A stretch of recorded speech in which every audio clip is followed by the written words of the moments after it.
¿Es bíblico que haya mujeres pastoras? ¿Qué dice la Biblia? Les voy a pasar unos versículos para que podamos interpretar la Biblia correctamente, y les voy a pasar de ambas partes porque hay gente que dice que por estos versículos sí hay mujeres pastoras, y hay gente que dice por estos versículos no debería haber mujeres pastoras. Y al final del video vamos a hacer una conclusión de lo que sí debería o no debería. Os recomiendo además nuestra hermana Fede, la cual es diaconisa de la iglesia Sencrea, Romanos 16:1. La gente que dice que debería haber pastores es porque se lleva de, por ejemplo, uno de estos versículos, porque dice que había la hermana Fede que enseñaba en una iglesia. Y no, la palabra diaconisa significa que es una persona que ayuda, colabora dentro de la iglesia, dentro de lo que sería la congregación, sea para lo que sea limpiando, sirviendo, ayudando, acomodando, lo que sea. Eso significa ser diácono, diaconisa, que son personas que están en santidad, porque deberían estar en santidad para poder ser diácono dentro de la iglesia, dentro de lo que sería el cuerpo de Cristo. Deberían estar en santidad. Pero no está diciendo la palabra que por esto, que por ser diácono o diaconisa, podrían ser pastores, o en el caso de las mujeres, pastoras. Simplemente el diácono y la diaconisa solamente son la gente que ayuda dentro de la iglesia, dentro de la congregación. En Gálatas 3:28 dice: ya no hay judío ni griego, no hay esclavo ni libre, no hay varón ni mujer, porque todos vosotros sois uno en Cristo Jesús. Bueno, eso es una forma de cómo nos ve Dios a nosotros, y nos ve por igual a todos. Pero no significa que porque nos vea igual, significa que dejaron de existir los roles. Los roles siempre estarán. Dios es nuestro Dios, su Hijo Jesucristo, el Espíritu Santo. Dentro de la iglesia, el pastor, hay ancianos, maestros, diáconos. En el mundo hay presidentes, gobernadores, legisladores, hay jueces. Siempre tiene que haber un rol para que haya un orden, porque Dios es un Dios de orden. Entonces Dios determina roles dentro de la iglesia para que haya un orden, porque si no todos serían pastores, o todos serían maestros, o todos serían diáconos. Que Dios nos vea igual a la hora de que pequemos o no pequemos es distinto a la hora de cómo nos podemos manejar dentro de la iglesia. Y dentro de la iglesia sí hay varón y sí hay mujer. Esta palabra no significa que todos somos iguales y que una mujer podría ser pastora. Entonces no se refiere a que dentro de la iglesia Dios nos mira igual y que una mujer podría ser pastora. No, se refiere a la santidad, que Dios determina que nos ve a todos por iguales, y que mayor es el que no comete pecado y que no vive en pecado.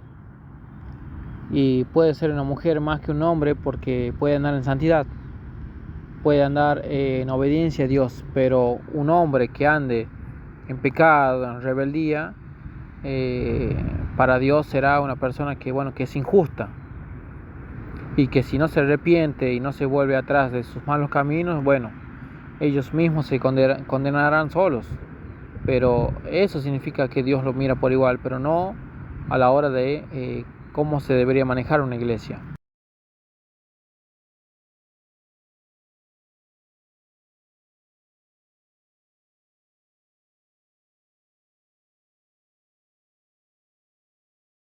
Pero es necesario que el obispo sea irreprensible, marido de una sola mujer, sobrio, prudente, decoroso, hospedador, apto para enseñar. 1 Timoteo 3:2.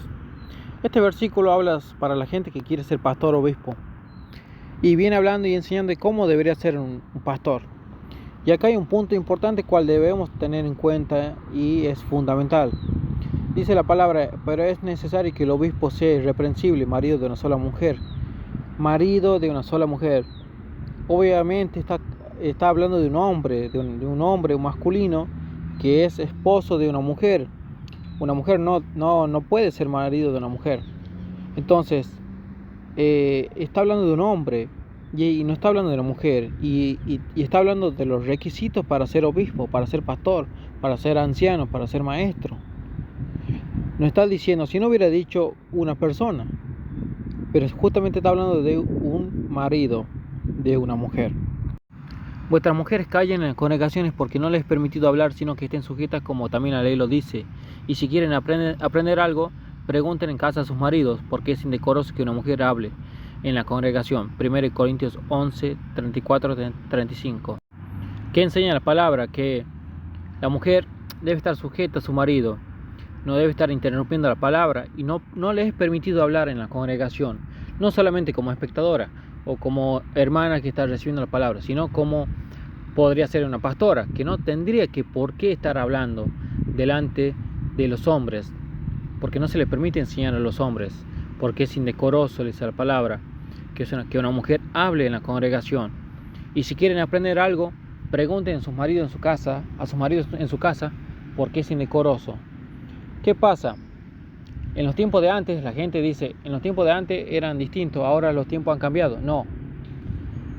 Que los tiempos hayan cambiado no significa que la palabra de Dios haya cambiado. Los tiempos cambian, pero la palabra de Dios no cambia. Y la palabra de Dios va a ser siempre la misma. Dios ya decidió un orden y lo puso al hombre como cabeza de hogar, lo puso al hombre como cabeza de una iglesia, pero siempre y cuando sea Cristo cabeza del hogar, cabeza de ese hombre, y sea siempre Cristo cabeza de la iglesia y cabeza del pastor. Entonces siempre tiene que estar Cristo delante del hombre y delante del pastor. Ahora bien, la palabra enseña que una mujer no debería hablar en la congregación. Y muchos interpretan como diciendo, no, que se refiere a que no interrumpa. Sí, también eso, pero si fuera solamente a eso, le diría que ninguna persona hable en la congregación. Entonces no se está refiriendo simplemente a que no interrumpa en la prédica, sino está diciendo que no debería predicar. Si no hubiera dicho que nadie, ni un hombre ni una mujer, hable en la congregación, ahí sí se estaría refiriendo a que no moleste o no interrumpa en la prédica. Pero no se refiere a eso. Se refiere a que una mujer no puede ser pastora y no debería ser pastora, porque la palabra enseña que el hombre fue creado primero y la mujer después, y la mujer fue la que cayó en transgresión, no el hombre. Entonces Pablo nos da el mandato de cómo se debería manejar la iglesia, y con el siguiente versículo lo vamos a terminar de definir. La mujer aprende en silencio con toda sujeción, porque no permito a la mujer enseñar ni ejercer dominio sobre el hombre, sino estar en silencio. 1 Timoteo 2, 11 y 12. Acá la palabra es clara. ¿Qué dice la palabra? Porque no permito a la mujer enseñar. ¿Y qué hace una pastora? Enseña la palabra. ¿Qué hace una pastora? Predica, enseñando la palabra. ¿Qué hace una pastora? Supuestamente Dios la puso ahí, cuando la palabra dice que no puso ahí, entonces también una mujer que esté y se haga llamar pastora está mintiendo. Ni ejercer dominio sobre el hombre, dice la palabra. O sea que no. ¿Qué pasa? ¿Por qué dice eso?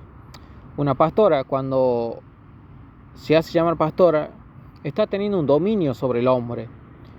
Como tampoco lo debería tener en la iglesia, tampoco lo debería tener en la casa. En la casa, en el hogar, el que es cabeza es el hombre. Y la mujer no puede darle órdenes o mandarlo o ser ella el hombre de la casa. No. Para eso Dios puso roles dentro del hogar y dentro de la iglesia. ¿Para qué? Para que haya un orden, una paz, como Él lo determinó. Te puede gustar, no te puede gustar, te puede agradar, no te puede agradar. Pero si tú dices que eres hijo o hija de Dios, tienes que aceptar la voluntad de Cristo, aceptar la voluntad de Dios, y que Dios creó así a la humanidad y creó así los roles que le dio a cada persona. Debemos aceptar porque Dios lo quiso así y así lo hizo. Y bueno, la conclusión sería que cuando haya una mujer predicando arriba de un púlpito es antibíblico. No es bíblico que haya una mujer predicando, que se haga llamar pastora, profeta. No lo hay. No debería ser así, aunque lo hay. Pero eso es herejía. Así que bueno, espero que esta palabra le haya servido para interpretar lo que es la palabra y no se deje mentir ni se deje engañar, porque en este mundo ya hay abundancia de herejía, hay abundantemente gente que no entiende la palabra y que enseña mal, y que la gente que le sigue el paso, le sigue la corriente, es porque tampoco lee la palabra. Usted lea la palabra, aprenda, y Dios le va a dar la verdad, y la verdad los hará libres. Bendiciones.